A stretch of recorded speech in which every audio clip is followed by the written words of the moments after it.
ဒီနေ့တင်ပြပေးမယ်သင်ခန်းစာကိုမှာအသုံးလိုတဲ့ပုံလေးကိုစက္ကန့်ယူကြရအောင်ဒီပုံလေးကိုစက္ကန့်ယူလိုက်ပါစက္ကန့်ယူပြီးတော့ကျန် Photoshop software ကိုဖွင့်လိုက်ပါမယ်ဖိုင်ထဲဝင်မယ် open ထဲကိုထည့်မယ်ခုနစက္ကန့်ယူထားတဲ့ပုံလေးကို select မှတ်လိုက်မယ်ပြီးတော့ open ကိုနှိပ်လိုက်ပါမယ်ဒါဆိုရင်စက္ကန့်ယူထားတဲ့ပုံလေးပွင့်သွားပါပြီဒီဂျိုသားလေးကိုအရင်အယောင်ပြောင်းပြပါမယ်ဂျိုသားလေးကိုအယောင်ပြောင်းဖို့အတွက် image ထဲဝင်ပါ adjustment တွေကိုထည့်ပါမယ် adjustment ကနေပြီးတော့ repeat color ကိုထည့်ပြီးဝင်လိုက်ပါမယ်ဒီမှာ repeat color ဖောက်လေးပေါ်လာပြီပေါ့နော်ဒီဘက်မှာဓာတ်၃ချောင်းရှိပါလေဓာတ်၃ချောင်းဒီဘက်ကအစွန်လေးဓာတ်လေးကိုတော့သူက eyedropper 2လို့ခေါ်ပါတယ်ဓာတ်လေးကိုအရင် select မှတ်ထားမယ်နော် select မှတ်ပြီးတော့ကိုကဘယ်ဟာအယောင်ပြောင်းနေတာလဲဂျိုသားလေးကိုအယောင်ပြောင်းရင်ဂျိုသားလေးပေါ်မှာဓာတ်လေးနဖို့သွားတောက်လိုက်ပါဒီမှာဂျိုသားပုံအဖြူလေးပေါ်လာပြီပေါ့နော်ဒီဘက်ကအတုံးလေးရှိတယ်ဒီအတုံးလေးကိုဆွဲကြည့်လိုက်ပါဆွဲကြည့်လို့ချင်းဒီဂျိုသားပုံတွေမှာအောက်ကလေးပဲအဖြူတန်းဖြစ်လာတယ်သူကဥစဉ်တို့အယောင်ပြောင်းလိုက်လို့ရှင်ဒီအဖြူရောင်လေးကအကုန်ရောပြီးတော့အယောင်ပြောင်းအောင်နော်ခုချိန်မှာဥစဉ်တို့အယောင်ပြောင်းကြလို့ရှင်ဂျိုသားလေးတွေမကောက်အောက်ကအတန်းလေးနှစ်တန်းမှာရောအယောင်ပြောင်းပါလိမ့်မယ်ဒီနေရာလေးနှစ်နေရာပေါ့နော်ကဲဒီမှာနမူနာဆွဲပြီးတော့ဥစဉ်အယောင်ပြောင်းပြပါမယ်ဟောအပြောင်ကဂျိုသားလေးတွေမကောက်နော်အောက်တွေပါရောပြီးတော့အယောင်လေးပြောင်းနေတယ်နော်အဲ့တော့ဥစဉ်တို့ကဂျိုသားလေးပဲတီးတန့်ပြောင်းနေတော့ဒီဘောကတုံးလေးကိုဆွဲလိုက်ပါမယ်ဂျိုသားလေးပဲကြံအောင်ဆွဲလိုက်မယ်နော်အဲ့ဒါဂျိုသားလေးပဲကြံတော့တယ်နော်အဲ့ဂျိုသားလေးပဲပြန်ကြံတော့တဲ့ခါမှာဒီဘက်ကတုံးလေးကိုဆွဲလိုက်ပါကိုပြောင်းနေတဲ့အယောင်ပေါ့ကွာဂျိုသားလေးကိုဘာအောင်ထားခြင်းလဲအစိမ်းအောင်လေးထားခြင်းအစိမ်းအောင်ပေါ့နော်ကြိုက်ပြီဆိုရင် okay ကိုနှိပ်လိုက်ပါဒါဆိုဂျိုသားလေးအယောင်ပြောင်းသွားပါပြီခုတစ်ခါဒီကအညိုတန်းလေးပေါ့နော်အဲ့ဒီအညိုတန်းလေးကိုပဲထပ်ပြီးတော့အယောင်ပြောင်းပါမယ်အယောင်ပြောင်းခုနတိုင်းပဲ image ထဲဝင်ပါ adjustment repeat color ဒီမှာ repeat color ပေါက်ပေါ်လာပြီပေါ့နော် eyedropper 2ကိုရွေးထားပြီးတော့ဓာတ်လေးနဲ့အယောင်ပြောင်းနေတဲ့ဒီအညိုပေါ်မှာသွားတစ်ချက်တောက်လိုက်ပါမယ်ဒီမှာအညိုတန်းလေးပေါ်လာပြီနော်ဒီတုံးလေးကိုဆွဲလိုက်ပါထင်ရှားတော့ဟောတအားဆွဲလိုက်လို့ရှင်အပေါ်ကဒီအမိုးတွေပါရောအယောင်ပြောင်းပါနော်ဒါအမိုးတွေမပါစေချင်တဲ့အတွက်ပြန်ဆွဲပါဒါဆိုရင်ဒီအညိုတန်းလေးပဲဒီမှာအဖြူအောင်ပေါ်နေနော်အဲ့ဒီပေါ်နေချင်မှာကိုကဒီမှာဆွဲပြီးတော့အယောင်ပြောင်းလို့ရပါတယ်ဒီမှာအယောင်နည်းနည်းလေးပြောင်းသွားပြီနော်အောက်ကတုံးလေးတွေကိုလည်းကိုကစိတ်ကြိုက်ဆွဲကြည့်လိုက်ပါဘာတွေထူးကြလဲဆိုတော့တွေးလာပါလိမ့်မယ်ကြိုက်ပြီဆိုတော့ okay ကိုနှိပ်လိုက်ပါဒီနည်းနဲ့အယောင်လေးကိုပြောင်းလို့ရပါတယ်ခုတစ်ခါဦးဇင်းတို့2ပေါက်ထည့်နေပြီးတော့ pan 2ကိုသွားသုံးကြမယ်ဒီပေါ်မှာ right click တစ်ချက်နှိပ်လိုက်ပါ pan 2ကိုယူလိုက်ပါဒီအပေါ် menu bar မှာဦးဇင်းတို့ကဒီ clear ကောင်ကပတ်ကိုဦးဇင်းတို့ရွေးထားမှာနော်ပတ်ကိုရွေးထားပြီးလို့ရှိရင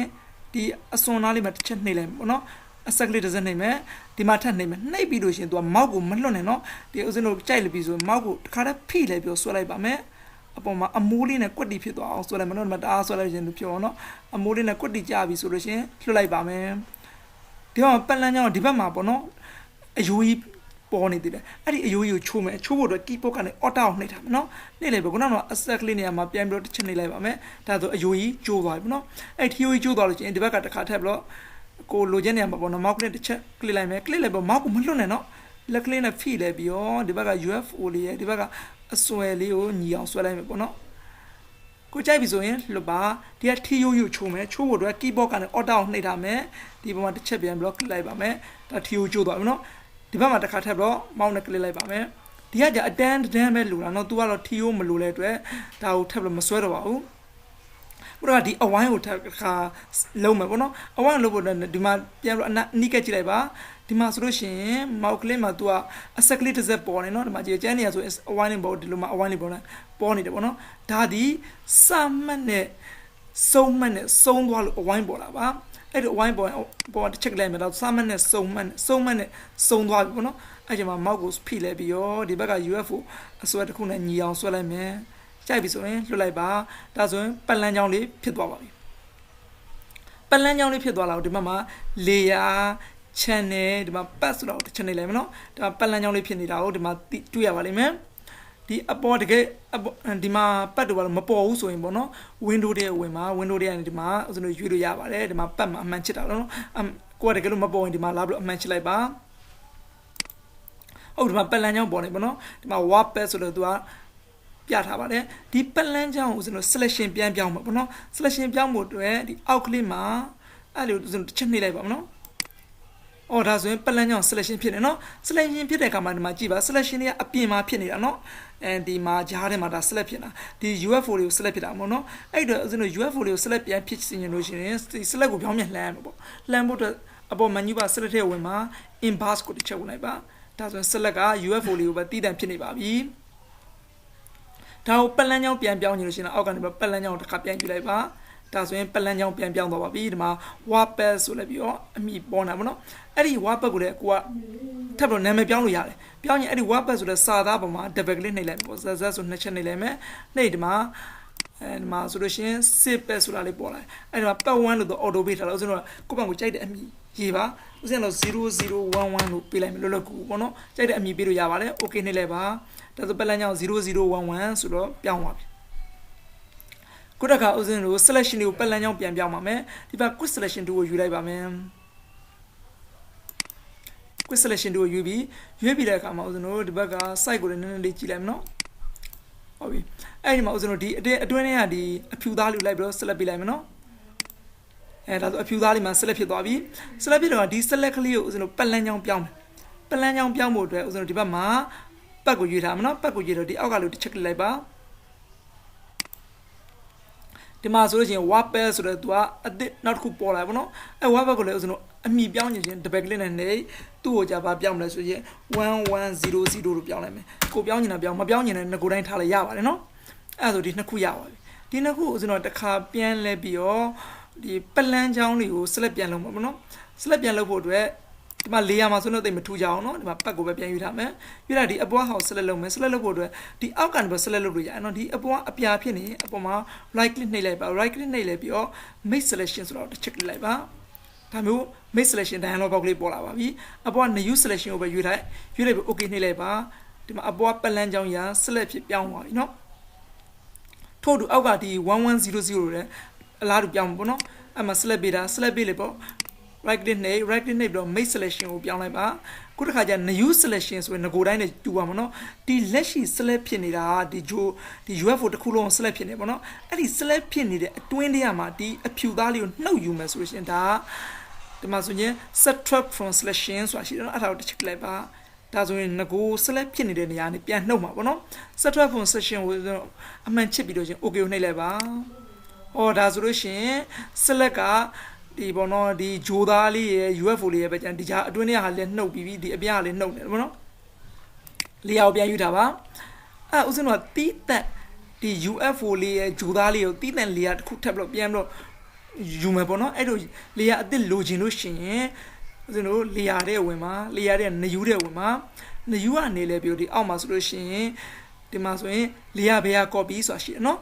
်သူ့ရဲ့ shortcut key ကတော့ control G ပေါ့နော် control G ကိုနှိပ်လိုက်ရပါလေဥစဉ်ဒီက layer ဘေးက copy ကိုတစ်ချက်လိုက်ပါမယ်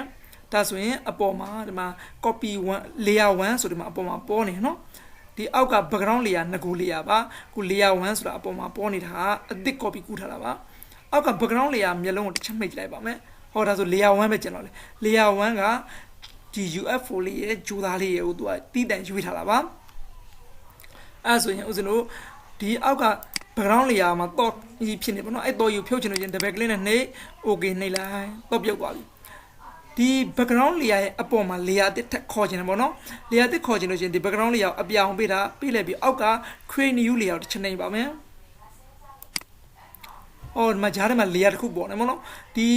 ီဂျာအပေါ် layer ရဲ့အောက် layer မျက်လုံးမှိတ်ထားမယ်ဂျားတဲ့ layer တစ်ခုပဲပေါ်နေအဲ့ layer လေးဥစဉ်တိမ်တိုက်တွေထည့်မယ်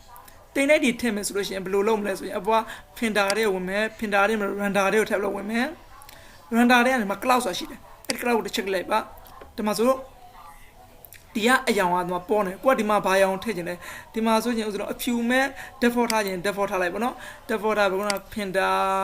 render cloud ကိုထားပါအော်ဒါဆိုအဖြူမဲ့ဘုံပေါ်နေတယ်ဒီတိုင်းဆိုလို့ရှိရင်ဒီမှာဥစဉ်တော့အပေါ်က layer 1အောင်မျက်လုံးဖွင့်ကြည့်လိုက်မယ်ဒီတိုင်းဆိုတိတ်ပြီးတော့အစင်မပြေတော့သေးဘူးเนาะအာကာသတွေကဆိုဒီအောက်ကလေယာ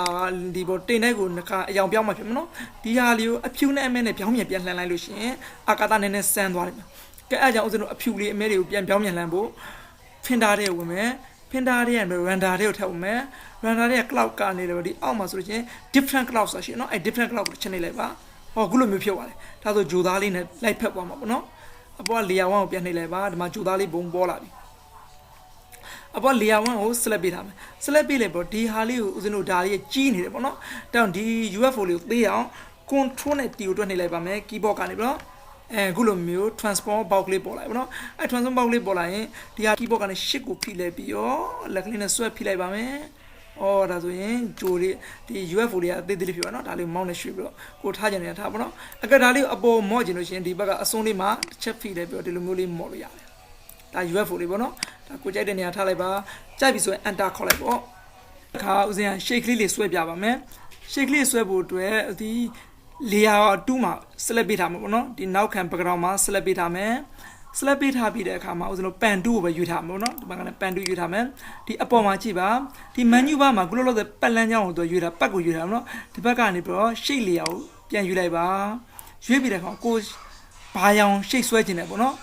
ကိုကအနီအောင်ဆွဲခြင်းလို့ရှိရင်ဒီမှာအနီအောင်ပေါ့ဒီ program မှာအရောင်ပြောင်းလို့ရပါတယ်ကိုကဒီမှာအနီအောင်ကြိုက်ရင်အနီအောင်အကယ်၍ဒီမှာအစိမ်းအောင်ကြိုက်လို့ရှိရင်အစိမ်းအောင်ပေါ့နော်ဦးဇင်းအစိမ်းအောင်ဆွဲပါမယ် okay နှိပ်လိုက်မယ်ဒီမှာတစ်ချက်မောက်ကလစ်လိုက်မယ်ဒီမှာတစ်ချက်ကလစ်လိုက်ပြီးတော့ဒီလိုမျိုးဆွဲလိုက်မယ်အစိမ်းအောင်ပေါ်လာလိမ့်မယ်ဟောအစိမ်းအောင်ပေါ်လာနော်ဒီမှာတစ်ချက်ကလစ်လိုက်မယ်ကလစ်ပြီးဒီလိုမျိုးဆွဲလိုက်မယ်အစိမ်းအောင်လေးပေါ်လာပြီနော်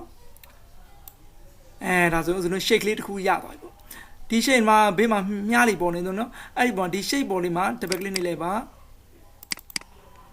ဒါဆိုရင်ဒီ shake လေးကဒါရပါပြီပေါ့ဒီ shake လေးကိုဦးဇင်းကဒီမှာဆိုတအိုက်အရောင်ကတောင့်နေတယ်အဲ့ဒါမှန်အောင်လုပ်မယ်ဆိုဒီမှာ opacity မှာဦးဇင်းတို့30လောက်ထားလိုက်မယ်ဒီလိုမျိုးဖြစ်တော့နော်လုံးလုံးအပြည့်ထားမယ်ဆိုရင်100ထားလိုက်ပေါ့ကိုဒီမှာ100ထားလိုက်လို့ရှိရင်နော်ဒါတအားပြည့်သွားမှာပေါ့ဒါ100ထားလိုက်ပါ100ထားလိုက်ပြီးရောအခုတခါဒီ shake လေးတွေကနေပြီးပြန်ပြီးတော့ထပ်နှုတ်မယ်နော် shake လေးတွေကပြန်နှုတ်မယ်ဆိုလို့ရှိရင်ဘယ်လိုလုပ်အောင်မဆိုရင်ဒီလောလောဆယ်ပေါ့နော်ဒီ pan 2ကိုရွေးထားမယ်ပန်တူရွေးမယ်ပန်တူရွေးပြီးတဲ့အခါမှာဒီရှိတ်လေးကအကွက်ကလေးပေါ်မှာတစ်ချက်ကလိုက်ပါမယ်အခုလိုအကွက်ကလေးပေါ်မှာ clip ပြီးပါပြီနော် clip ပြီးသွားကောင်ဒီအပေါ်မှာကြည့်ပါဒါက negotiate တိုင်းဒါရှိတ်ကိုပေါင်းလာပါဒါက negotiate တဲ့နှုတ်ထားဒါနှစ်ခုဆက်တဲ့နေရာမှာဒါယူလာပါကိုယ့်ဘက်ကို like click လိုက်ပါ click ရင်ပို့ပြီးတော့ကျွမ်းပါပါလိမ့်မယ်ကဒါလေးဦးစင်တို့ရွေးလိုက်မယ်ပေါ့နော်